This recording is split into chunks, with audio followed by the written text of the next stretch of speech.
Hello and welcome to the first day of our Caro-Kann journey. It's a great pleasure to have you today with me for this a little bit long camp. So before I start, please let me know whether you can see me well and you can hear me well. If everything is okay, we can start explaining. Very well. But at least one more confirmation. Okay, everything is fine. So we can start dealing with the first lecture. Today, I'm going to examine one highly interesting and critical wine, which is getting more and more popular. For some time, it has been considered hard nut to crack. But hopefully today I will provide you with a very practical and easy to learn variation against two nights wine. So the starting position of this two nights variation arises after e4, c6, knight f3, d5, knight c3. And here actually white is playing in a very flexible way. He's not making clear when the d pawn will be advanced and whether the pawn will go to d4 or d3. And very often in this wine, white can transpose to well-known Caro-Kann structures, but by keeping the advantage of having less theory to study.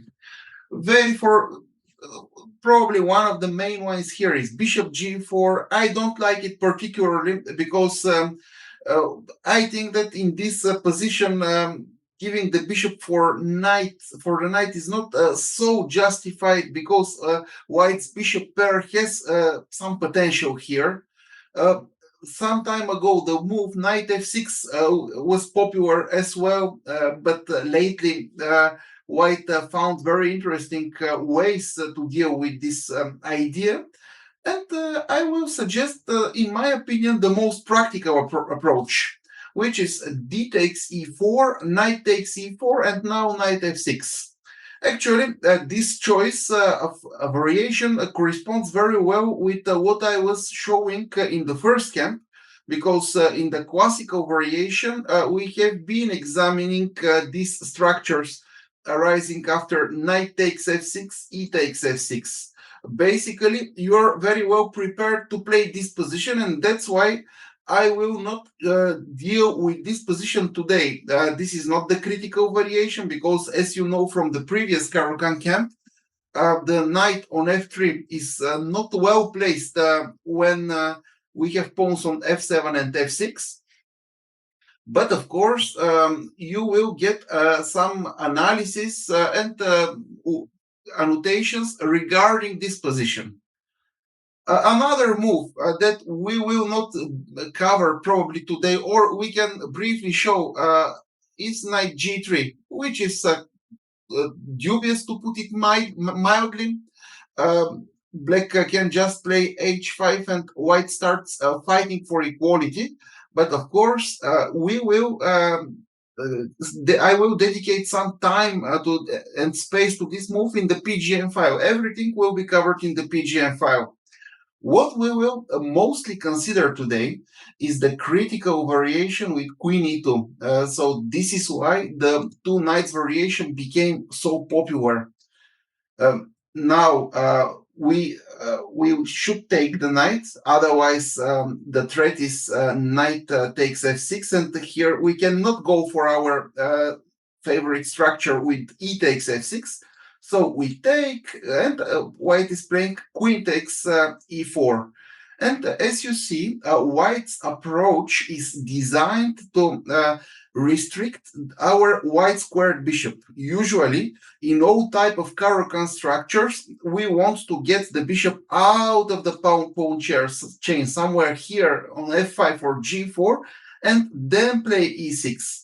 But having the queen on e4, white restricts these options, and black should find additional ways of developing the pieces. So basically, in this variation, white is playing against our white squared bishop. Here, historically, the most popular move has been knight d7, also black tried queen d5 and queen a5. But now I'm going to suggest something less popular. This is a variation in which the amount of theory is not that great, and everything will depend on your understanding of the typical structures. So my recommendation will be bishop to e6. This is the variation that I have been playing almost exclusively. I have never tried something else. And actually, in practice, this wine serves me very well. Do you have some idea what might be the idea behind this bishop e6 move? It seems strange. Just a second. There is a participant that cannot hear the audio. Are you sure that everything with my audio is okay? Please confirm in the chat. Yes, so audio is fine. That's why only you cannot hear the audio. Probably you should go out and come in again. Okay, everyone can hear. So bishop e6. Let me just write.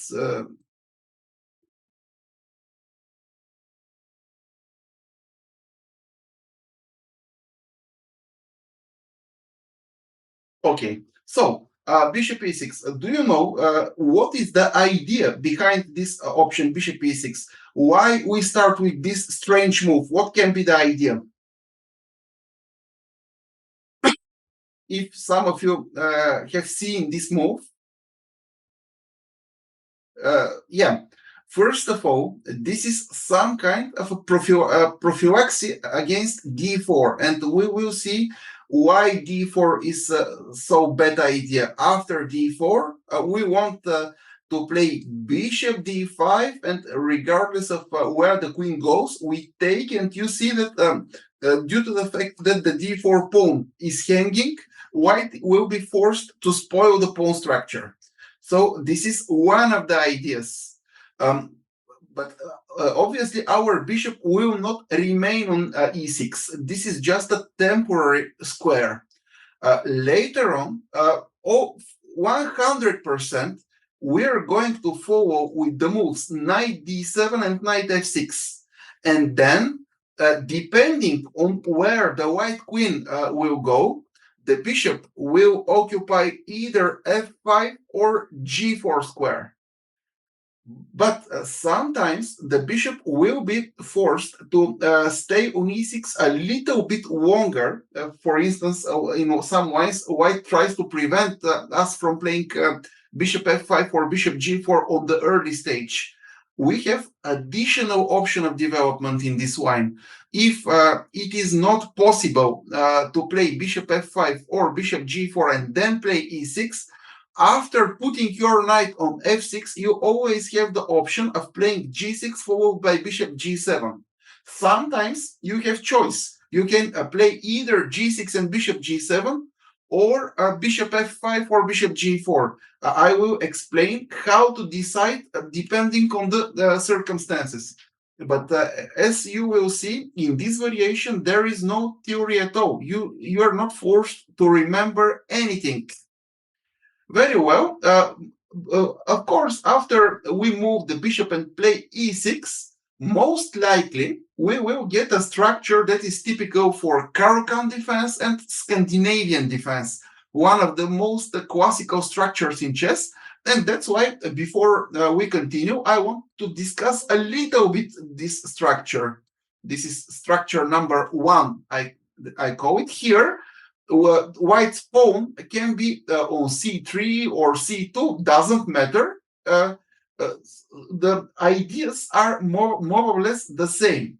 So you can obtain this structure in Caro-Kann defense, Scandinavian defense, Slav defense as well. That's why this type of position is very important for your understanding. As you see, white has space advantage in this kind of structure, and usually white tries to use the space advantage, the control over the semi-open e-file, and especially the e5 square. And in this way, white will try to create a king side attack, king side active play on the king sides. Obviously, having more space, white is reluctant to exchange pieces and wants to squeeze black into his camp. On the other side, black's position is very solid. Black has no weaknesses, and at some point, especially in the end game, white's center might turn out to be a little bit overextended. For instance, after some piece exchanges, you can very often see black start putting pressure on the d4 pawn. I will discuss during the lecture different ways of putting pressure on the d4 pawn. Besides putting pressure on d4, another very typical strategy of handling this structure is the advanced c5. This is probably the most important idea that you should know in this pawn structure. And when we play c5, actually, these two pawns will be exchanged, and we will get another typical structure with the queenside pawn majority.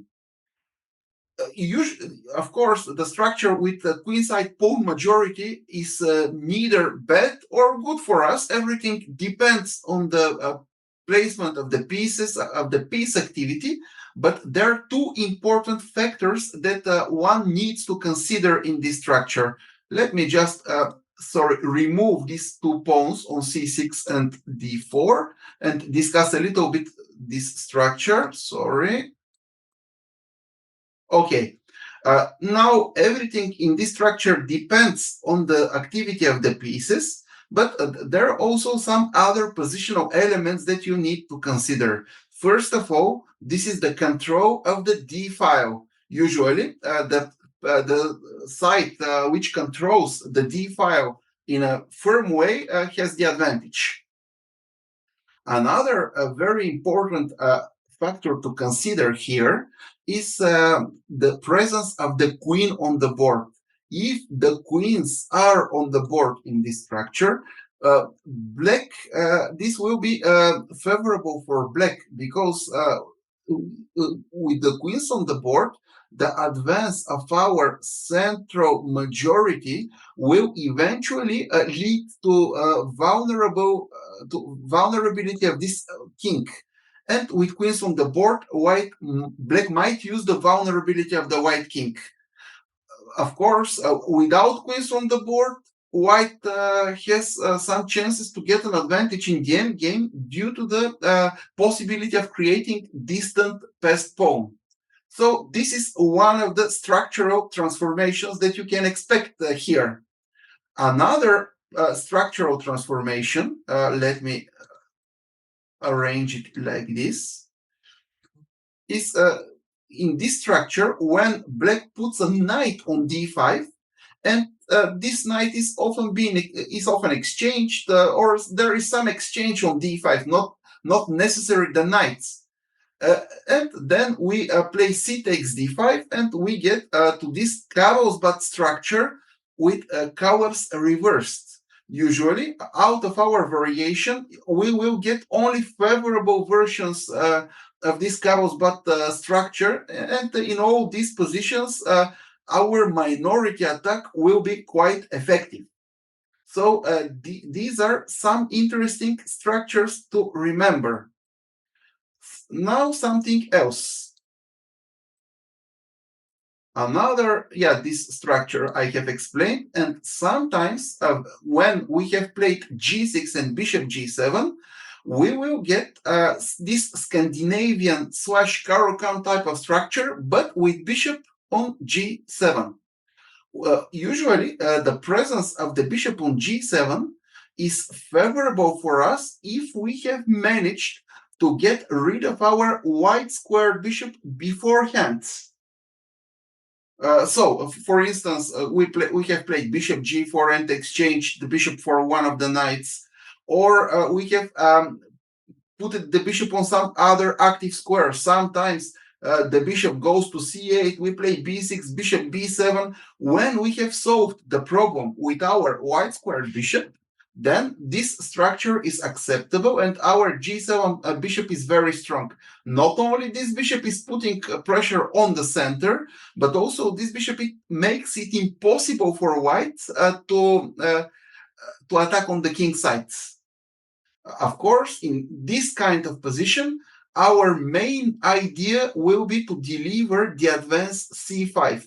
For instance, you play rook d8, c5, d takes c5, queen takes c5. Let's just make some moves to make it clear.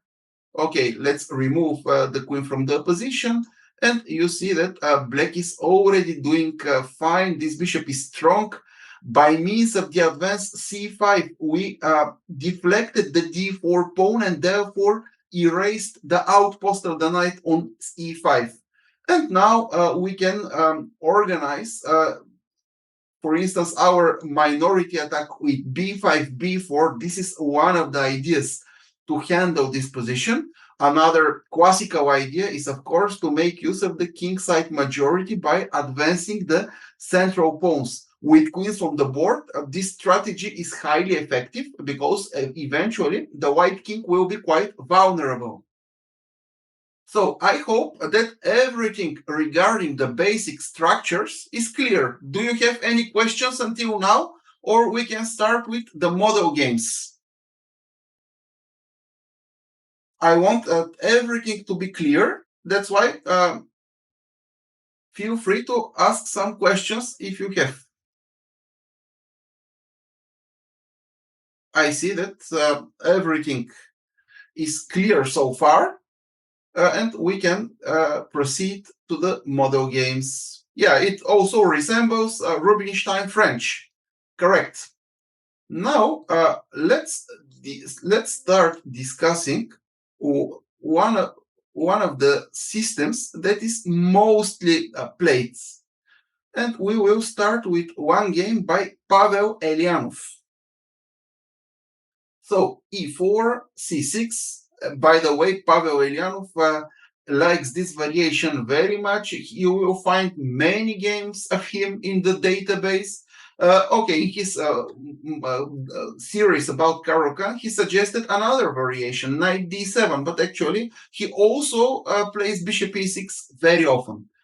Okay, e4, c6. This is a blitz game by Pavel Elianov, but nevertheless, it's very instructive, and we will learn some very interesting ideas in positions with Carlsbad structure, with Cowell's reversed. d5, knight c3, we take, knight f6, queen e2, take, bishop e6. I don't know why, but statistically, against me, most of the players play bishop c4, and I think that this is also one of the most popular moves. Probably, since d4 is not working, people who don't have particular knowledge on this variation, they just keep developing the pieces in a natural way. That's why in your games, you will see this variation very, very often. Here, you can take on c4 immediately. This is a perfectly valid option, but usually I prefer to start with this move, bishop d5. Why I start with this move? Because I give white the possibility to take on d5 and to get a Carlsbad structure with Cowell's reversed, which is very favorable for black in this variation. Note that I have played many games with black in this line. Take on c4, queen takes c4, queen d5. White is playing here, and now c5, and my idea was usually to sustain the space advantage provided by the c5 pawn by playing knight c6, e6, bishop e7, short castle. But in practice, this strategy doesn't work quite well. because after b3, let's say knight c6, bishop b2, it's not so easy for us to develop the bishop since the g7 pawn is hanging, and white can quickly follow with c4 and d4. The position is almost equal, but sometimes white manages to develop an annoying initiative. That's why here I suggest the move bishop d5, and in this game of Pavel Elianov, white actually took on d5. There is a question, can you start with g6 instead of c5? Of course, everything is possible, and you can play this variation without theory, as I have pointed out. Everything is possible, and what you will get here, you will get some kind of Scandinavian structure in which you have exchanged your white squared bishop. Yeah, if you want, you can play in this way. But I think that even more precise in terms of playing for a win is bishop d5. Now bishop takes d5 was played, c takes d5, and here the arising Carlsbad structure is favorable for black since the white squared bishops are already exchanged. Here white made another mistake as well. So queen a4, and you see that the queens were exchanged. Let's take a look at this endgame and see how to handle it a little bit. So bishop f4, Elianov immediately started with b5. This is a very good idea. You see that with queens and white squared bishops exchanged, white doesn't have any initiative on the king side. E-file is practically meaningless, and that's why until the end of the game, the play will be going only for two results. White should focus on our queenside play. So short castle. How do you think is the best way of handling this structure? We don't have much time because I have many examples to show, but please, in 15 seconds, share your ideas. What does your intuition tell you?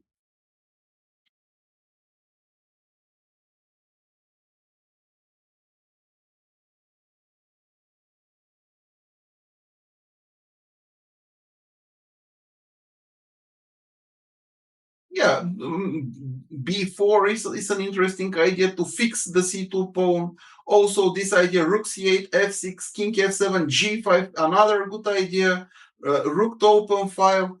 But usually, as a rule, when I have analyzed such positions with computers, I have seen that when we're not sufficiently well developed, first of all, we should prevent white from creating any counterplay. That's why the best move, in my opinion, will be the prophylactic knight b6, just to make sure that a4 is not an option.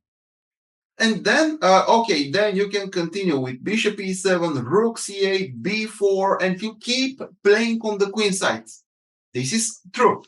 Elianov played bishop e7, okay, typical move for a blitz game, but actually it allows white to make his position a bit more playable. For instance, not the move knight e5 that was played in the game, but white could have played a4 in this position.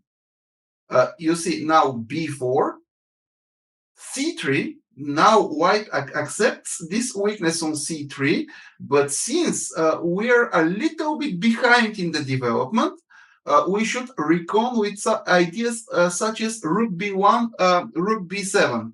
That's why it would have made sense to prioritize the white's queenside play. Okay, but why black played b5 so early? Wasn't it more accurate to start with rook c8 and development of the king side? Of course, this would have been another possibility, completely possible. Rook c8, and only then he can play b5. But very often you can get positions in which you already have this pawn on b5, and this is not a mistake, but you should follow up with knight b6. So bishop e7, knight e5, he took f6, bishop g3. Now the king goes to the center. Rook e1. Here black has many good options. Usually, in my opinion, the most technical one in such positions is to play b4 and make sure that the c2 pawn is fixed. Okay, what Elianov did is not wrong. He played rook c8, rook e2. Now he started gaining space. Of course, at any possible moment, b4 is an option. And here, White's problem is that actually there are two weaknesses on the queen side, not just one. This d4 pawn and the c2 pawn. That's why we will combine the attack. Rook c4, we double the rooks. And for White will be very difficult to defend simultaneously both weaknesses. If we need additional targets, of course, we can start advance our king side pawns. This is a strategy that we are going to see in a while. So rook e2, a5 was played, king f1, rook c4, rook d2, rook c8, rook c1. And let's see what is the typical way of winning such positions that can often arise in this Caro-Kann structure. This knowledge will be useful for you. Yeah, even a2 is a weakness, of course, because it's fixed. So here, such positions will arise in your practice, and it's useful to know how to win. Elianov played a4 because he was mostly trying to get a3, which is acceptable. But the most scientific way of handling the position is b4. And now it seems that White protects everything. King e2, we cannot immediately make use of the weaknesses. So we start playing on the king side as well because we want to create additional targets there. So we play g5, h4. At some point, it will be even possible to fix the h2 pawn and have another weakness. White should prevent us from gaining space. a4, we weaken the queen side as much as possible and get access to the c3 square. And then it's impossible to win only by playing on the queen side. That's why we open another battlefield on the other wing. And you see that now if White plays g3, there will be another passed pawn on h4, distant passed pawn. The bishop will come here to f6. It's possible to transfer the king to f5. And it's impossible for White to defend against all the ideas because we are playing on the entire board. Okay, this is how we should handle all these typical Caro-Kann structures. Very well. Now, let me show another game which is in the same variation. This game was played between Martin Hoan with a rating of 23.55 and with Black is playing a Chinese player, Tin, and his rating is 25.61. So we have this variation. I insist on the move bishop c4 because this is one of the statistically most played options. My favorite response is bishop d5. He took and played queen e2 this time. Okay, here we play e6. We just develop. Nothing special. Everything is normal. And here bishop h4. White wants to exchange the dark squared bishops and probably get access to the important e5 square. Knight d7, bishop g3. Obviously, here we can take on g3. It's possible, but I'm a little bit reluctant to enter this structure because sometimes White can use this pawn to gain space on the queen side. For instance, g4, g3, king g2, rook h1, and probably some play on the h5 is possible to consider. That's why Black reacted very well in the game. Black just played b5, starting the minority attack. You see that the minority attack might start even with the white pawn being on c2. It goes without saying that taking this pawn is not dangerous because we just play rook b8 and we will take the b2 pawn afterward. So rook c1 was played, rook b8, c3, we play rook c8. Usually, now b4 is already a threat because the c1 rook is hanging. White played a3, a5, takes, and here, okay, our positional idea is already clear. We want to play b4. But before we play b4, what we need to consider, for instance, white plays knight e1 and tries to put the knight on the perfect d3 square. This is the perfect square in the Carlsbad structure. Now I start calculating the advance b4. Which is the most critical answer to the move b4 in Carlsbad type of positions? Let's see how familiar you are with this pawn structure.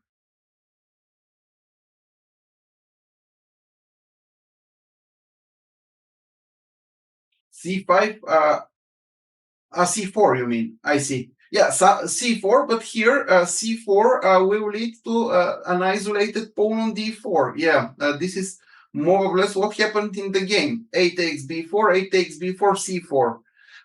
Actually, when you play b4, you should always consider this approach take and a4. And here, if white manages to play knight d3 and b3 to stabilize the position, he can be even slightly better because this a4 pawn will be an important asset in the long run. This is a protected passed pawn that might become very important in the end game. This pawn will deflect your forces. And additionally, the b4 pawn at some point might become vulnerable. Pay attention that in this structure we can also we should also pay attention to the squares e5 and c5. Okay, but here this is not the case because black manages to create enough counterplay, first of all, by deflecting the rook, and then with this advance b3. Now this a4 pawn is isolated. We have ideas with queen b4, knight b6, knight c4. I provide some analysis about this situation, but this is not closely related to the opening. That's why you will see the analysis only in the PGM file. But note that if in such positions you don't play b4 immediately, for instance, you play such a move, white will put the knight on d4, and already b4 is never possible. If you lose a lot of time to prepare it, let's say rook b7, knight b8, knight c6, you want to play b4. Whenever your knight goes to c6, white plays b4 and will establish knight on c5. Meanwhile, white will start playing on the king side. For instance, h4. It's possible to play queen g4, possibly rook e1, rook e3, rook g3, trying to provoke some weaknesses. His attack is going very slowly, but the problem is that meanwhile you have nothing to do. So attention, when you start this queenside play, be on alert that if white manages to regroup the knight to d3, you might run out of play on the queenside. In the game, this was not the case because when white played knight e1, okay, b4 is a possibility. And here, after this sequence, we got a position with an isolated pawn in which white suffered for a very long time and eventually lost. Everyone will agree that in practical terms, this position is slightly better for black, even though, according to the computer, it's close to equality. Okay, this is about Carlsbad structure with colors reversed. Now we will take a look at some other structures that are quite typical for Scandinavian defense and also for Caro-Kann defense. So let's, instead of this move, let's take a look again at bishop c4, but this time we will get Scandinavian type of structure. So this is the game Anto Manish against Pierre Luigi Basso. So e4, c6, knight c3, d5, knight f3, we take, we play knight f6, bishop e6, and here bishop c4, bishop d5, queen e2. This is, in my opinion, a better option. Now you can take on c4 and play e6, or you can wait for a while. You can play e6, bishop e7, and short castle. This is also a good option. In the PGM file, I will include also this line, but you don't need anything to remember as a theory, because there is no theory in this variation. In the game, he played bishop takes c6, bishop takes c4, queen c4, and here probably not my move, queen d5 and c5, but e6.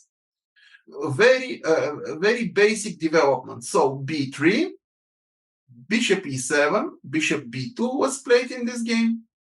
Short castle, knight d7, rook d1. Here, in your opinion, what is the most precise move for black? How you will handle this position? What are your ideas? Okay, very quickly you can point out some options, some ideas that you have.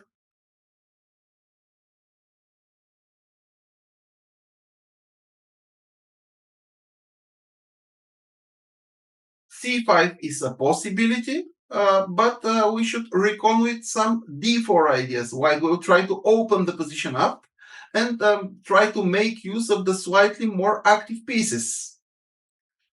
Sooner or later, white will play d4, and we will get this type of Caro-Kann / Scandinavian structure. And that's why it makes a lot of sense to develop some, to exchange some pieces. That's why bishop f6 usually is very good in such positions. Because if we manage to exchange the bishops, this will be very good for us, since exchanges work very well for us. And if white plays d4, our bishop is perfectly well placed on this diagonal. Now we can already start putting some pressure on the d4 pawn. When you have the possibility in Scandinavian type of structures, this move is very good. Queen a5, and you not only connect the rooks, rook f d8 is coming, but also very often this queen can go to the king side, either to f5 or to h5. And yeah, let's not forget that we also create some threats. Queen takes a2, and we provoke some queenside weaknesses. So black played rook d8 now, queen to e2, and here you see the queen goes to h5. Rook e1, rook c8, c4, knight f8. And here we have a typical situation that very often arises in Scandinavian and Caro-Kann structures. White has space advantage, but he doesn't have any active pawn. If you take a look at the position from white's perspective, you see everything seems nice, you have space, but first of all, your position is overextended. Black is very soon going to double the rooks on the d file. Every exchange is working in black's favor. You should always reckon with the advance c5, and additionally some knight f4 jumps might be annoying. For instance, knight f4 queen g6 or knight f4 queen g4. Such positions are usually annoying, but you will always see the computer evaluating them in the region 012, 020, 025. Such evaluations of the computer are completely meaningless. In the game, white already didn't know what to do and played knight e5, but this is basically not so good option, because exchanges is what black wants. Here, objectively, we shouldn't rush with the exchange. It's good to, first of all, to play rook d6 and rook d8, and then the possibility of exchanging the e5 knight becomes even more tempting, because after bishop e5, white's heavy pieces on the d file will be hanging. here I would say that black is already slightly better, because after rook d8, I want to play either bishop takes c5 or c5, which is a break that you should never forget in Scandinavian structures. So he played bishop takes c5, which is also a very practical approach, because now this tandem queen and knight works very well, especially when we apply the so-called white square strategy. White doesn't have enough possibilities to defend the white squares. In the game continued f3, queen g5, queen e2, and let's say after a move like knight f5, it's obvious that black is slightly better, because at h5, h4 is coming.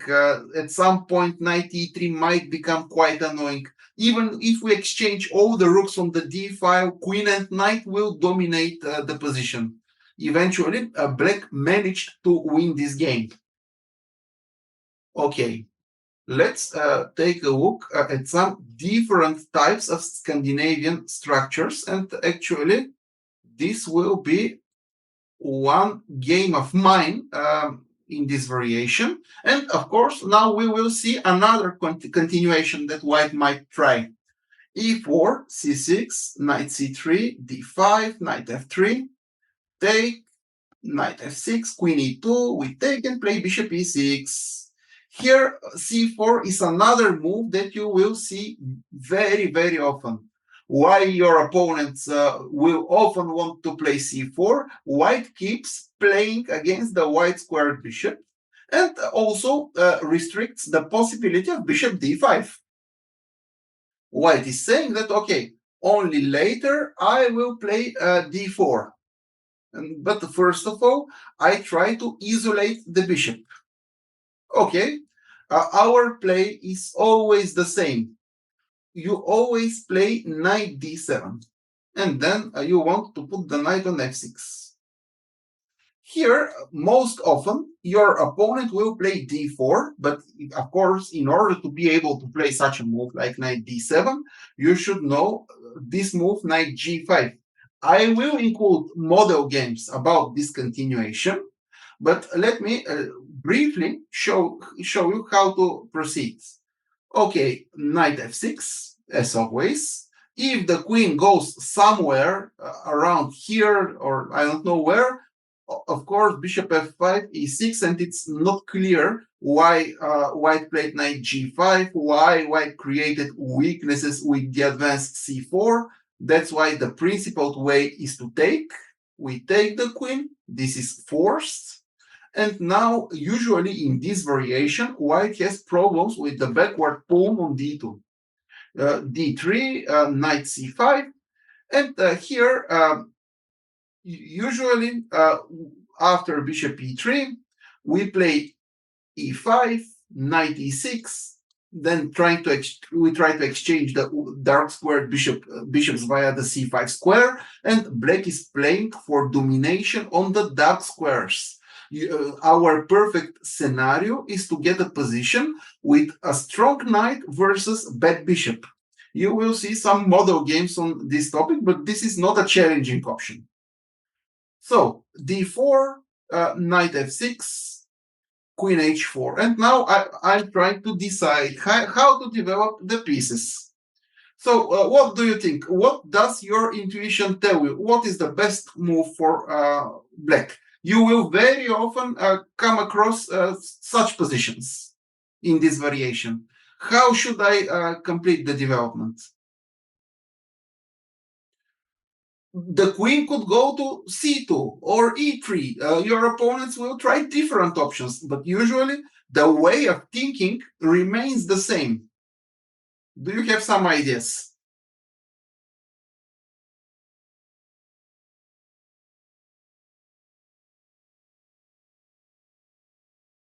Why we have played bishop e6? Yes, Christian, very well.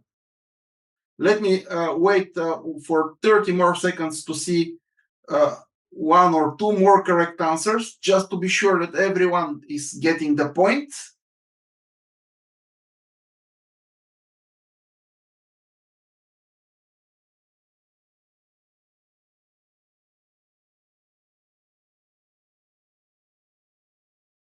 Okay, so here, first of all, we should prioritize the development of the king side. That's why we will decide whether to develop this f8 bishop via g7 or via e7. For instance, usually the choice will be between bishop f5 followed by e6 or g6 followed by bishop g7. Whenever possible, I usually choose to play bishop f5 and e6. G6 in this structure can be played only when you have clear idea what you will do with the white squared bishop, because we wouldn't like to play a position in which our bishop will remain here, because this bishop will obstruct the natural play. That's why whenever we play g6, we should see in advance that we can play bishop g4, bishop takes f3, or the bishop will be well placed on f5, or the bishop will support the advance b5. But g6 is not a move that you should play all the time. Another case in which the move g6 can be justified is when white has spent some time, when white lost time. For instance, he played some strange moves, and now you have all the comfort to play g6 followed by bishop g7. Okay, here I played bishop f5. This is a non-wine blitz game played in title Tuesday. So bishop e2, e6, short castle, bishop e7, and you see that it's already clear that black doesn't have any problem whatsoever. This is something like a dream version of the Caro-Kann, because our development is fine, we have no weaknesses, no passive pieces, potential to put pressure on d4, and white is shuffling around with the queen. So queen f4 was played, short castle b3. Here, in such Scandinavian type of structures, you have many options. Okay, I started with h6, which is generally a useful move to make sure that I have control over this square. Every time I can play bishop h7 and save the bishop in case of necessity, but this is by no means a forced move. When you see the move b3 in Scandinavian structures, very typical idea is a5, and you want to provoke some queenside weaknesses with the advance a4. For instance, bishop b2, and then immediately a4. Another very typical Scandinavian idea is this queen a5. This move is always possible. And this is a multi-purpose move in Scandinavian structures. First of all, you connect the rooks and you want to play rook f to d8. Also, bishop b2 can always be answered with bishop a3. Every exchange is good for us because it makes the d4 pawn even more vulnerable. If now I'm given the chance, in order to play for a win in such position, I will keep exchanging pieces. My dream will be to get such a position with queen and knight against queen and white squared bishop. And actually, such positions in human practice, they have tremendous potential to play for a win. Because if we manage to develop a dark square strategy, white cannot defend with his white squared bishop. For instance, let's take a look at one possible scenario. First of all, you start putting pressure on the d4 pawn. Let's say white is playing normal moves, because white doesn't have many active options. Let's say h6, here we play the queen here, rook d1, and if the pressure on d4 is not enough, you will see that very often even c5 will be a good idea. But you will never rush with this c5 advance. You will play it only if it works very well concretely. First of all, you will shuffle around with the pieces, knight e8, knight d6, knight f5, trying to put pressure on f5. But if at some point you get such a position, let's create an example, because here it's not so easy for me to arrange it. So let's say this is something like this. I will not take the queen. Yeah, such positions are not equal at all, in my opinion. And actually, if we manage, let's say, to put the king on e7 and play a5, then potentially we can be slightly better because we can initiate dark square strategy. This knight can be rerouted to d6. Then we can start advancing the kingside pawns, and there is a lot of potential to outplay the opponent. So here, in such Scandinavian structures, we have seen that a5 is a good option, trying to play a4. Queen a5 is a good option. This is a prophylaxis against bishop b2 because we play bishop a3. Another good option is to play bishop g4 and to exchange it for the knight. Also quite playable. What is the best? It depends very often on your taste and your concrete calculation. In this game, I played h6, bishop b2. Here, queen a5 was played. Okay, another option could have been a5. With the idea of a4. This is quite characteristic for Scandinavian. Very often when you move the a pawn and you want to play a4, white goes for a3, planning to meet a4 with b4. But this is actually what we are aiming for. By provoking the move a3, we are weakening the b3 pawn, and now queen b6 becomes quite strong. So queen b6, queen e3, rook d8, and once again, we want to play c5 under favorable circumstances. The move c5, you will calculate it every time in this structure. I cannot provide you with specific rule whether c5 works or not, because everything related to c5 is based on calculation. If c5 is not immediately possible, you have other options. For instance, very good idea will be to play bishop g4 and exchange the bishop, double the rooks on the d file, then a typical maneuver knight e8 followed by bishop f6, and this knight can go from d6 to f5. This is the strategy of putting pressure on d4. The pressure on d4 is often well combined with c5. What is a bigger problem is that very often white doesn't have creative ideas. For instance, whenever white plays c5, usually knight e5, c5 is already very good, because there is no good control over this square. And white's position looks good with some space advantage, but it's very difficult to come up with a concrete idea. Okay, in the game, I played queen a5, a3, obviously trying to stop bishop a3.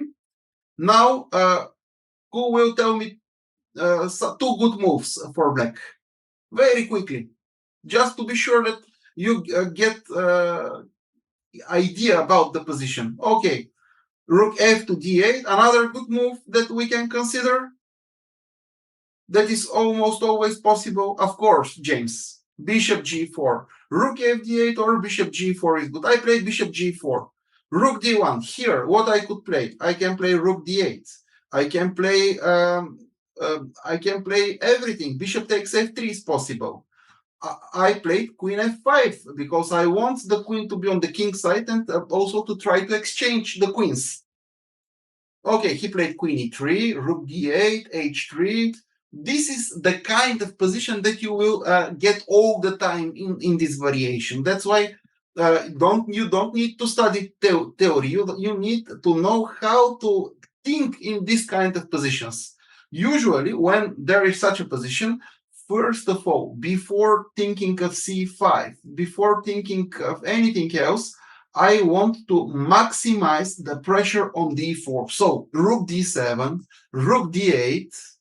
In this concrete case, e5 would have been a possibility, but I cannot give it as a rule because it's possible only in this position. And it's a matter of calculation. Rook d1. And here, If you cannot now c5 probably doesn't work, and if you cannot find a concrete idea, remember that computer in this structure very much likes the move h5, very much. We just gain space on the king side. You actually, and also we prevent white from gaining space. After that, we can even play bishop d6, bishop f4, and probably h4 to fix the king side and make this diagonal vulnerable for whites. I think that playing with black in such positions is already a little bit easier. Additionally, okay, not now, but white should recon with g5 and g4 ideas. Not in this position, when obviously white should have some poor coordination to allow this. Okay, let me just see what happened in the game. So we go back and forth. You see that in this position, I played very badly because here g3, my queen goes far away from the king side. And actually, now white can apply his typical idea. He makes sure, he calculates every time that c5 is not optimal. And his idea is to keep stability in the center, to keep control of the e file, and slowly but surely advance on the king side. You shouldn't allow this scenario to happen. That's why you see that the queen is very well placed here. I also want to play h5, possibly h4. Once white doesn't have the possibility to play on the king side, there are no other active options. Okay, we continue examining Scandinavian structures, or Caro-Kann structures if you want. Now let me briefly show another game of mine. e4, c6, yeah, again the same variation. Bishop e6, c4, knight d6, d4. I'm playing with black, another online blitz game. Queen e3. Very quickly, what is the move that you will consider? Now it's not queen h4, but queen e3. What to play? By now you should have developed intuition. Usually we consider two moves: bishop f5 or g6. I think that both options are possible, but I prefer bishop f5 and e6 because this is always working. Sometimes after g6, this bishop might remain a little bit awkward, but practically speaking, even this is good. Okay, bishop f5 was played, bishop e2, e6, short castle. Here I played h6. Another possibility is also bishop e7, bishop d6 is possible. All the ideas remain. Now b3. Here, of course, I played bishop e7. But what else I could have tried? This is why I show this game. What else I can try as an idea?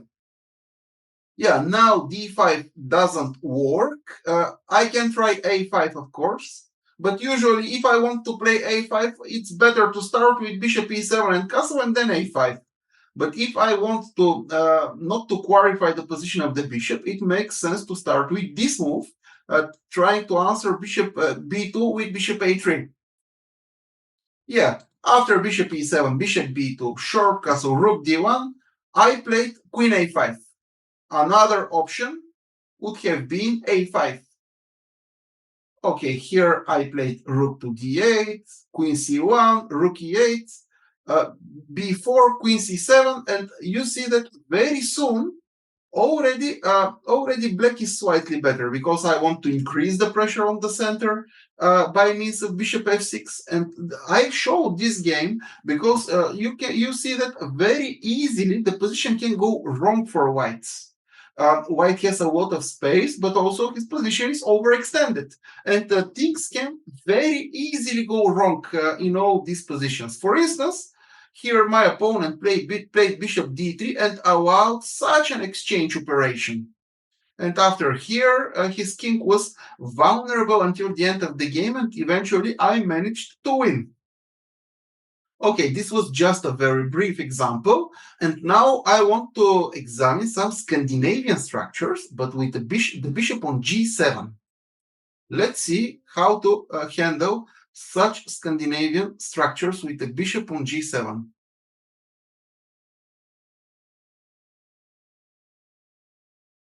Okay, let's first of all take a look at this game. This is the game Volkan Sevgi against Evgeny Vorobyov.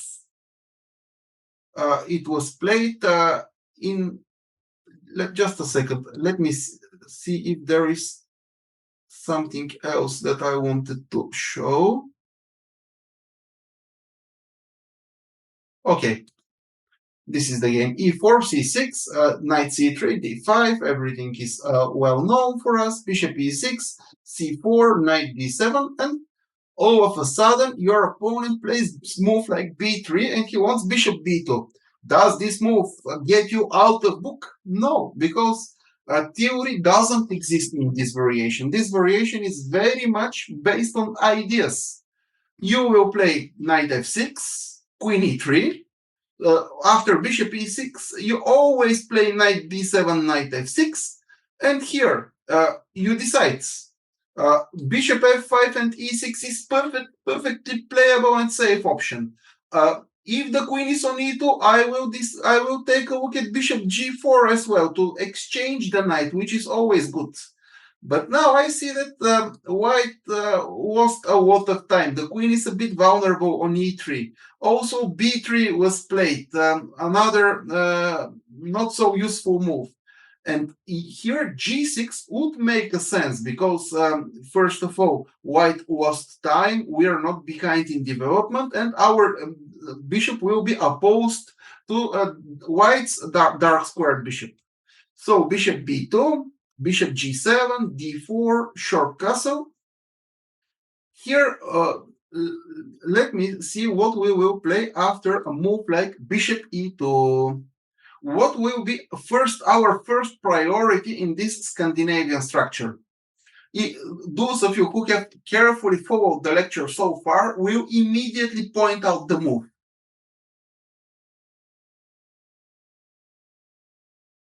Here, our first priority is to define the future of this bishop.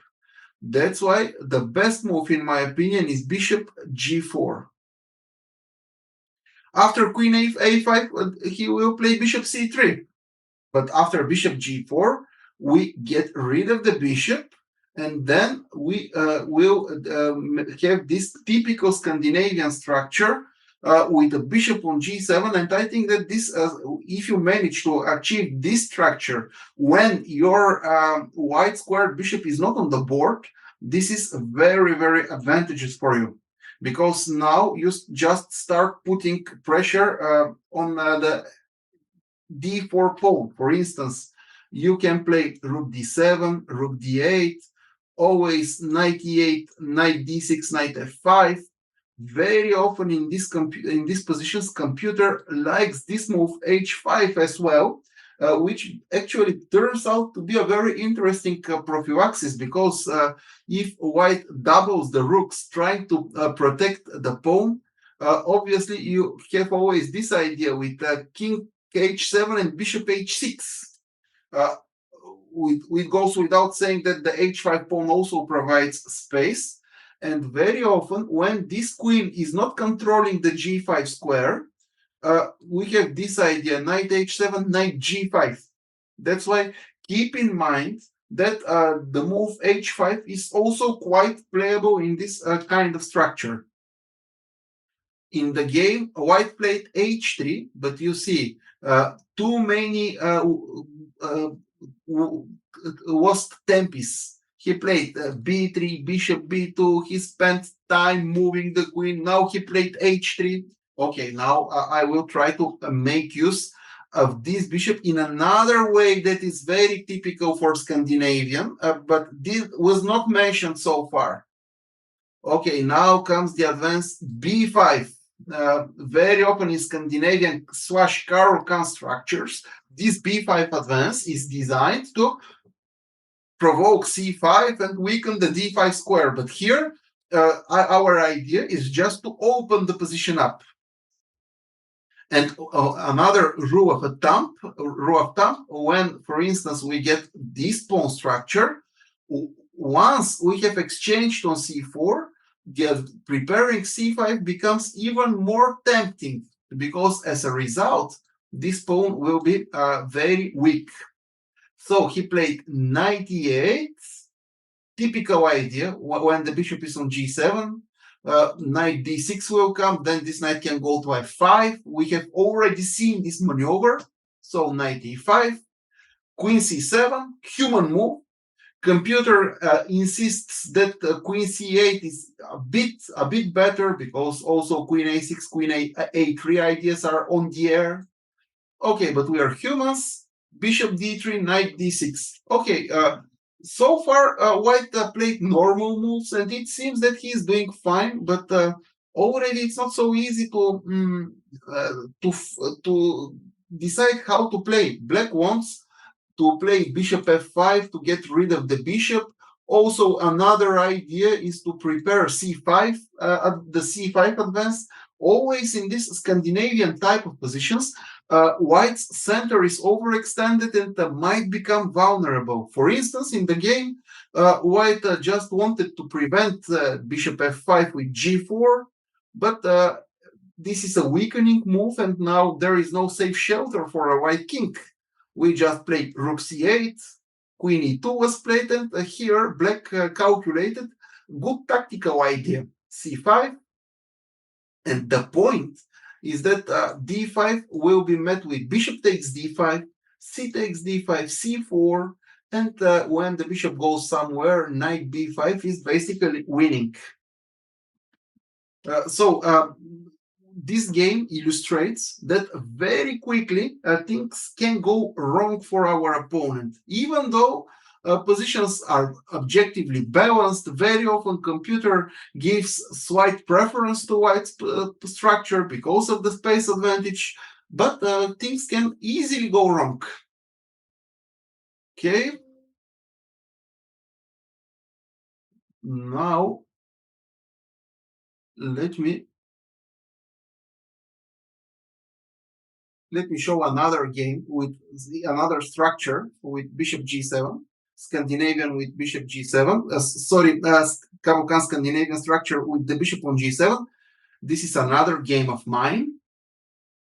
e4, c6, everything is as we know. c4, knight d7, d4, knight f6, and here queen d3. Now, against queen d3, what we should prefer in your opinion? You know all the options, and is this a theoretical position that one needs to remember? No, not at all. This is not theory. But we should find a move, how to play, how to develop the pieces. Of course, James, this is the correct. Yeah, Vladimir, very well. I see that everyone is getting the idea. Now I don't have bishop f5. I calculate that bishop g4 will be answered with knight e5, and that's why I will play g6. Also because I see that this queen is a bit awkward, and at some point I might win tempis by using the position of the queen. Okay, g6, bishop e2, bishop g7, short castle, b3. And now, once the position has stabilized, what is my first priority in your opinion? What should I do now?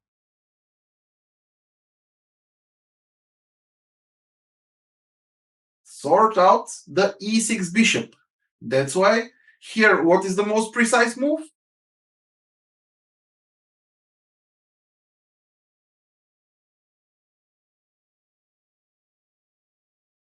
Yeah, Vladimir, this is playable, but there is something even more precise, something that we always like to achieve. Bishop to g4, yeah. Bishop g4, and whenever possible, we want to exchange this bishop for the knight.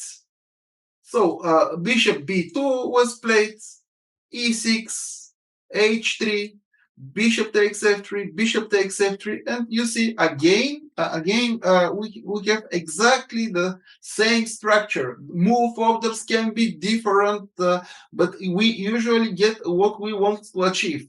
And here I start thinking. First of all, I want to connect the rooks. Of course, a5, a4 is a possibility that I might consider. But let me connect the connect the rooks, and in my opinion, the most logical way to do so is queen a5, because now this rook will go to d8. I will start putting pressure on d4, and also this queen will go to the king side, either to g5 or to f5, and try to exchange even the queens. So a4 was played by my opponent. He wants to free the rook. Here, rook to d8, bishop c3. I played queen g5 in this position. It's very easy to play with black. Queen g5 is good. Another good option is queen f5, trying to exchange the queens. Obviously, if we exchange them with queen f5, g takes f5, black is already slightly better, because now we have better central control. We will double the rooks on the d file. Knight e4 is going to follow. d4 pawn will gradually become very weak. And if queen e3, probably you can also already predict how modern computers handle this position with black. You know what white wants in these structures, and you will know how modern computers will handle the position. Of course, always in this position, computer plays h5, which is a good idea. Then you follow with doubling the rooks, and all of a sudden, white doesn't have an obvious idea, because gaining space on the king side is not a possibility. And okay, what is our main strategy when we play with a bishop pair? Gaining space on the wings. That's why probably white can try b4 and b5. But now we have this idea, knight h7 and knight g5, which is one of the ideas behind h5.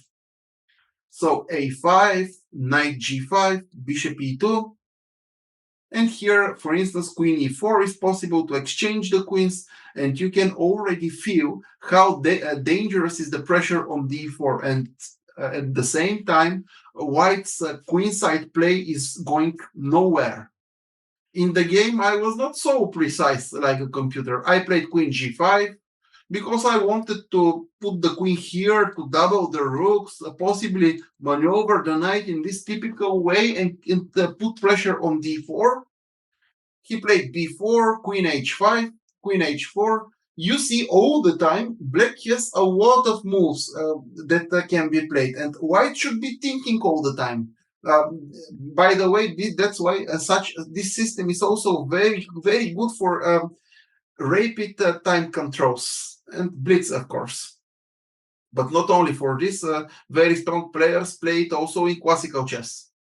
So b5, and here I found a tactical idea to use the position on the d file. And after now knight e5 is coming, knight c5 and bishop d4 is an idea. So he played queen e4, bishop e4, and here rook c8. You see that white is already hanging. C takes b5 is my position, my threat, because there are hanging pieces on the c file. And okay, here he made a mistake. b6, b takes c6. Here knight b8 was played, and these pawns are just hanging. I will collect everything. Very well. Okay, now we have seen how to handle the positions with g6 as well, and bishop g7. This type of Scandinavian structure is very good when you manage to sort out the development of the white squared bishop. Ideally, you want just to exchange this, to play bishop g4 and exchange the bishop for the knight. Now let's take a look at something else. I want, first of all, to show one interesting game. So this is the game Abdullah Gadim Baili, Azeri player, against the huge Caro-Kann specialist Dragan Sovak. Here, after knight f6, queen e2, knight e4, queen e4, bishop e6, white's most critical continuation is b3. This move can be played by someone who is very well prepared. And here, after b3, I have analyzed two options for you. One of them is knight d7 followed by knight f6, and we are doing fine, although this is the only one in which you should know a little bit of theory. But also, if you don't want to study any theory at all, can you guess what you will play? Just to avoid any theory and to play chess based on the structures that you know. Who will see the idea? I'm just curious if someone will guess. It's very simple. After queen d5, white will play queen e3. So white doesn't want to exchange queens. Yeah, bishop d5, the queen goes somewhere, we just give the bishop, and we play this structure. Of course, we can also win this important tempo. In my opinion, it's good to play this move, queen d5, just to make sure that his queen is not on f3.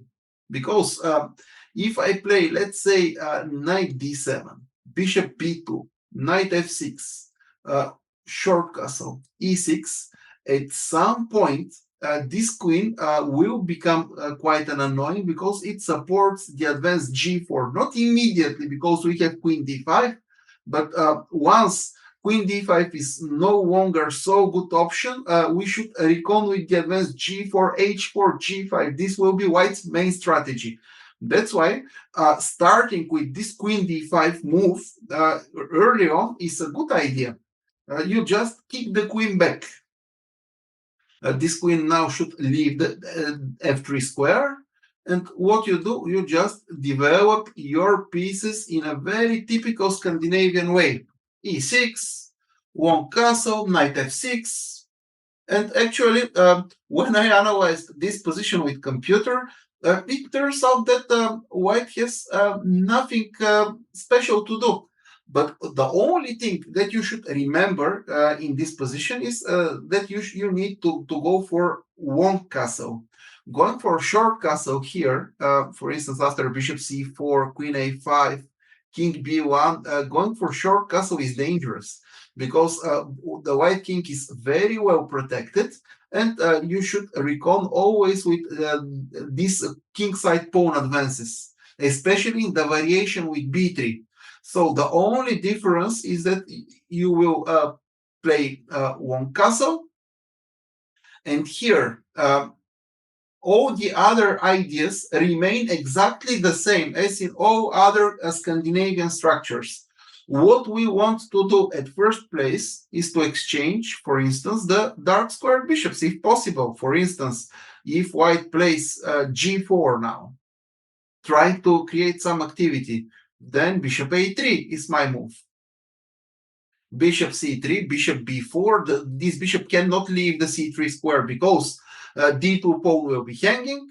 So you can expect something like this, g5, bishop takes c3, knight d7, and black has an excellent position with very good counterplay. Knight b6 is coming. In the game, white played bishop c3. Now bishop b4 is not an option because there will be an exchange and queen a7. So he wants to exchange queens and possibly provoke d4. d4 will be a positional mistake because it closes the bishop. Now queen f3, but we keep chasing the queen. And without queens on the board, black is doing perfectly fine in this endgame. Actually, now d4 is not possible. Okay, it's possible, but it is a positional mistake. You can even consider another typical Scandinavian idea, just to play b5. Let's say even fix the queenside structure and establish knight on d5. This is another typical idea. In this way, you isolate this pawn from the fight, and then you can play g6, bishop g7, and you join all the pieces to the pressure. Okay, bishop f6 was played, then c3, bishop e2, king d7, the king goes to e7 to protect the pawn. And here, once again, black even can try to play for something, because if white plays d4, then bishop g7, we will try to organize the advance c5. The position is equal, but it's very pleasant for black. Okay, this was one of the ideas. If you want something very simple, just go for this. And I can promise that you will never face serious problems. I also want to show one game by Pavel Elianov. This is a game that I have studied in detail. Yeah. Okay, only one other game which is also quite relevant for us. This is the game Dimitrios Lekas Cosmos against Pierluigi Basso. This is also a very good model game. Queen e4, bishop e6, b3, and you see once again this very simple option. e6, bishop b2, knight d7. This time he didn't play even queen d5. Although, in my opinion, starting with queen e6 and queen d5 is good. Okay, he played knight d7. I just want to discuss a little bit the structure. One castle, bishop e7, bishop d3, this move, queen h3, g6. Finally, they got such a position. And you see what happened. Finally, we got a Scandinavian position with the bishop on g7. And this is already a highly favorable version for us. In such positions, we just put our knight on d5, and we start putting pressure on the d4 pawn. We double the rooks along the d file, and black is already better. If white allows us to put our bishop on g7 and exchange our white squared bishop for the knight, I think that black can already rely on a slight advantage. And here, white's queen side is overextended. Also, this pawn might become weakness. We want to play queen e7, queen b4, possibly knight c3. This is actually what happened in the game. There is a lot of pressure. He played c3, knight c3, queen c3, and black is already better and won the game. Okay, now I want to show something else as well, and to just take a brief look at the game Sebastian Mazet against Pavel Elianov. Of course, here, after b3, you can also play knight d7. This is 100% valid option. White plays bishop b2, knight f6, and here, white's most precise move. There are actually two moves which are precise. Queen b4, some very theoretical computer stuff. I show how to deal with this move. Nothing tremendous. Also, this move is quite popular. But in this game, Sebastian Mazet played queen e2. He played queen e2, And my question now is, what is black's best reaction to the move queen e2?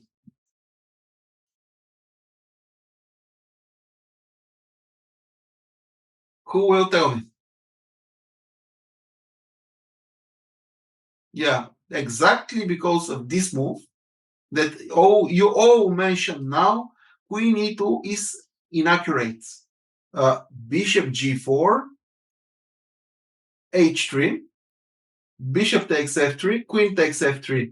And now, how to continue? Another important moment. If you have been following the lecture well, here you will immediately spot at least two correct options. But one of them is very good.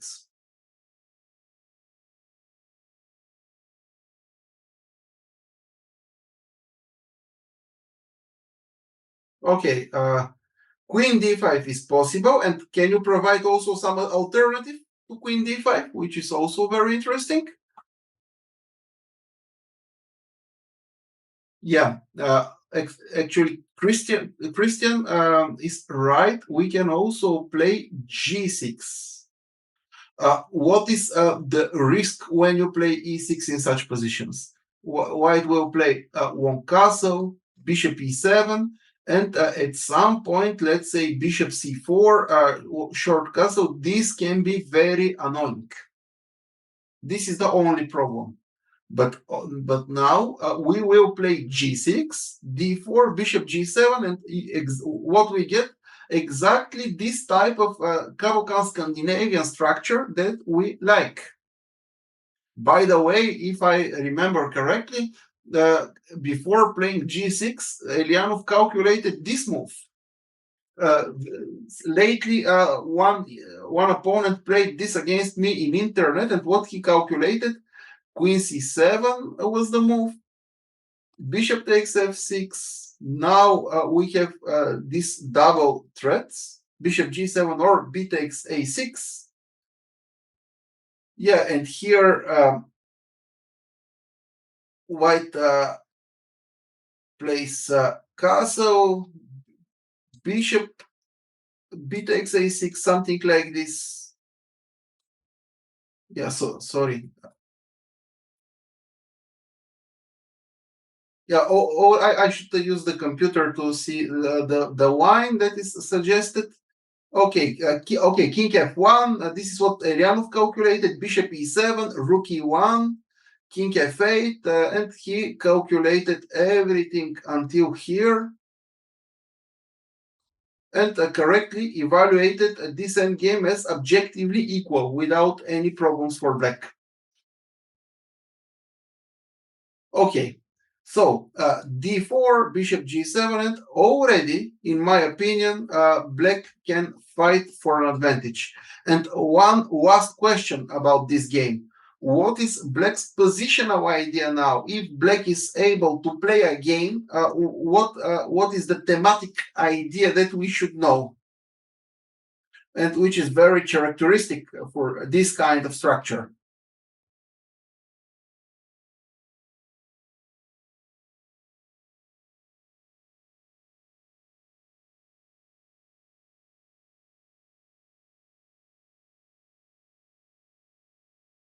Okay, b5 is possible, and another very typical move that works especially well when the knight is on d5, probably the most typical move in such positions. This is the advance c5. Yeah, we want to play c5. For instance, if g3, c5, d takes c5, queen c5, and now, as I have mentioned, this structure with king side majority, for black versus queen side majority for white. This here everything is about piece activity. Black has more active pieces, better control of the d file. There is a target on c3, and also there is this possibility of advancing the king side pawns. Of course, here after b3, knight d7, bishop b2, knight f6, white can put the queen not only on 2, sometimes they play queen h4. I will include some examples in the PGM file, but this is rather dubious because you play bishop f5, won castle, e6, bishop e7, and very soon it turns out that the queen is misplaced on h4. Then you play one castle, a5, a4, and actually our queenside attack goes very quickly. You will have full repertoire against this option. Also, probably the best is here queen e3, and here white idea is to play actually bishop f5, one castle, e6, and then to follow with knight d4, and then just start pushing the kingside pawns. That's why against queen e3 we will play this disturbing move, knight d5, trying to later to get the bishop on f5, or in case of queen e2 to play bishop g4 once again. Okay, white goes queen d3, preventing bishop f5, and after bishop g4, knight e5 is possible. Here, black can play knight f6 if he wants a draw. I also analyze a5, which is more ambitious. All these details you will see in the PGM file because it's impossible to cover exactly everything. But by now, you have full repertoire against this two knights variation. Because here, if b3, you can also go for the very simple bishop d5 and bishop f3. You know how to deal with bishops c4, with d4, bishop d5 and bishop f3. Also, we have covered c4. Against everything else, you play knight d7, knight f6, and once again you decide either bishop f5 or e6, either g6 and bishop g7. You know the basic structures. You know when to play g6, when not to play g6. You know all the ideas in the rising Caro-Kann positions. So I think that you are all set to start playing this wine. Everything else, as I said, will be found in the PGM file. I hope this wine convinced you to play the variation, because you don't need to study theory and you have all the ideas at your disposal. Thank you, James. Now, please let me know if everything is clear, if you're ready to play this line, or you have some questions. I'm here to answer.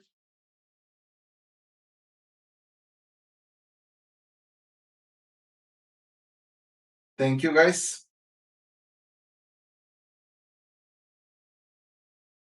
Yeah, so many ideas and little theory. Christian, you're also playing this one, and yeah, probably you know how good and practical it is. Yeah, please send some of your games. If you have some interesting model games, I can include them in the PGM file. I already have very interesting model games and analysis, but I will include everything that you sent. Okay, thank you, guys. So tomorrow we continue and we start in the same time, at the same hour. I hope you will keep enjoying our work. Have a nice evening and goodbye.